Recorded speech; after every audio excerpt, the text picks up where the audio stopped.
Empty சால்னா சப்பாத்தி கோதுமை புரோட்டாக்கெலாம் அருமையாக இருக்கும். இதே மெத்தடில் வீட்டில் ட்ரை பண்ணி பாருங்கள். செம்ம டேஸ்ட்டாக இருக்கும், நல்லா மணமாக இருக்கும். வீட்டில் இருக்கிறவங்களே என்னடா டேஸ்ட்டாக இருக்குன்னு கேட்பாங்க.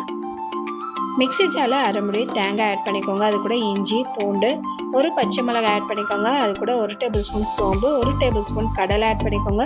2 டேபிள் ஸ்பூன் பொட்டுக்கடலை ஆட் பண்ணிவிட்டு நல்லா கெட்டியாக அரைச்சி வச்சுக்கோங்க. இதுவும் நல்லா உங்களுக்கு டேஸ்ட்டாக கொடுக்கும். அடுத்தது பேனில் எண்ணெய் ஊற்றிக்கோங்க. ஒரு பட்டை 3 கிராம்பு 3 ஏலக்காய், அது கூட பாருங்கள் 1/4 ஸ்பூன் சோம்பு போட்டு சோம்பு நல்லா பொரிஞ்சோடனே நீல வாக்கில் கட் பண்ண 2 பெரிய வெங்காயம் போட்டு நல்லா கோல்டன் ப்ரௌனாக வணக்கி விட்டுக்கோங்க. இந்த அளவுக்கு வந்ததுக்கப்புறம் 1 டேபிள் ஸ்பூன் இஞ்சி பூண்டு பேஸ்ட் போட்டு நல்லா வணக்கி விட்டுக்கோங்க. இது கூட பார்த்தீங்கன்னா பொடி பார்த்தீங்கன்னா 2 டேபிள் ஸ்பூன் மல்லித்தூள் 1 டேபிள் ஸ்பூன் காஷ்மீர் மிளகாத்தூள் 2 டேபிள் ஸ்பூன் சிக்கன் மசாலா மிளகாத்தூள் 1/2 டேபிள் ஸ்பூன் போட்டுக்கோங்க. தக்காளி 2 போட்டு நல்லா வணக்கி விட்டுக்கோங்க. ஒரு கை அளவுக்கு கொத்தமல்லி தழை கறிவேப்பிலை போட்டு நல்லா வணக்கி விட்டுக்கோங்க. அது கூட பார்த்தீங்கன்னா உப்பு போட்டு நல்லா மிக்ஸ் பண்ணி விட்டுக்கோங்க.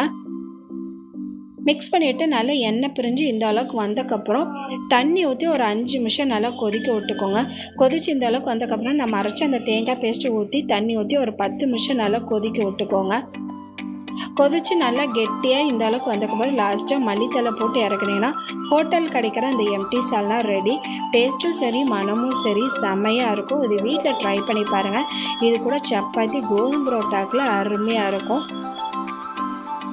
அரிசி சமையல் உங்களுக்கு பிடிச்சா லைக் பண்ணுங்கள், ஷேர் பண்ணுங்கள், சப்ஸ்கிரைப் பண்ணுங்கள். தேங்க்யூ.